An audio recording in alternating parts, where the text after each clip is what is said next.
Let's go through this SMP estimator to help you plan your money. So first step is you need to make a copy because currently you won't have right access, so you won't be able to make any changes. So you need to click here, make a copy, you can just get rid of that and just do calculator, and it should just then generate you a copy and put to your Google account.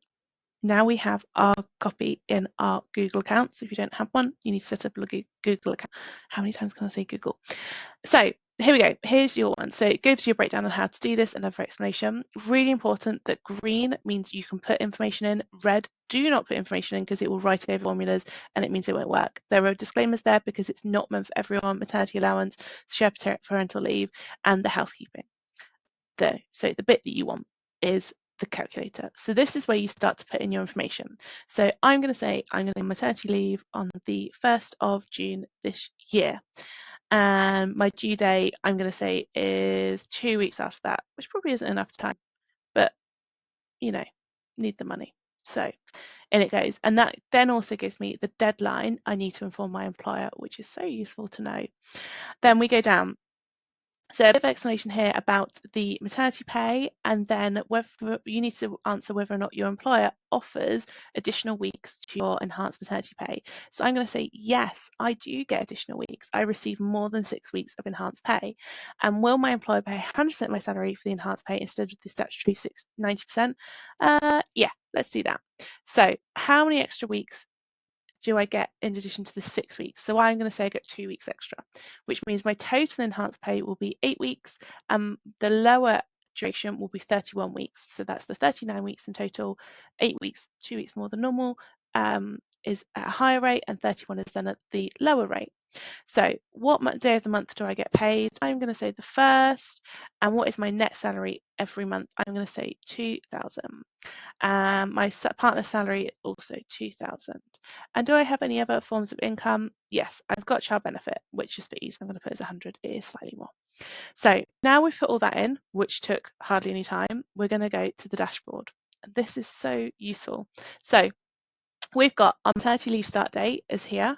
We've then got our period 1, where it shows that from the 1st of June, where my maternity leave starts, to the 27th of July, I will get my enhanced pay. And then the second period, where I get the lower amount, is from the 27th of July until the 1st of March 2026. Now, it said that my weekly income is £500 because I get £2,000 net each month. And then the second period will be £187.18 because that's the current lower rate of statutory maternity pay. The first pay date of my maternity leave will be the 1st of June because I decided to go on leave then. And my enhanced maternity pay duration is 8 weeks. Perfect. Now, this is what is so useful because I've now got my pay dates in, I've got my pay period start, I've got my enhanced maternity pay weeks, my statutory maternity pay weeks, and my estimated maternity pay, my other income sources, so my partner, my child benefit, anything else, my vintage, my side hustles, whatever is going into there, and my combined income. So I can really easily see how it works out. And then what it does is it gives you this here. So you've got your estimated maternity income and then your combined income, so you can really quickly see how you're going to get paid throughout the maternity period. It's the notes down here about accrued and saved annual leave and kit days, because kit days, if you are granted them, if you're allowed to take them by your employer, they are paid. How they are paid is up to your employer. It could be annual leave, could be minimum wage, could be your normal rate of pay. So it's worth looking into those, because a little bit of extra money, say you were this month and you were like, well, let's do 5 maternity pay, 5 kit days this month and 5 kit days this month whilst I'm still on maternity leave, even though I'm not getting maternity pay, I then get a week's worth of salary each month. So I get £500 this month and I get £500 this month. Does that help me? Play around with these things. And also you could say, actually, I'm going to do my kit days in 10 kit days in this month to start my phased return to really get the hit ground running.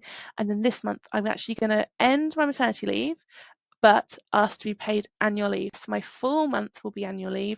And that means £2,000 is there, and you've got that extended period of maternity leave without having to make any costs cutting or leave cutting.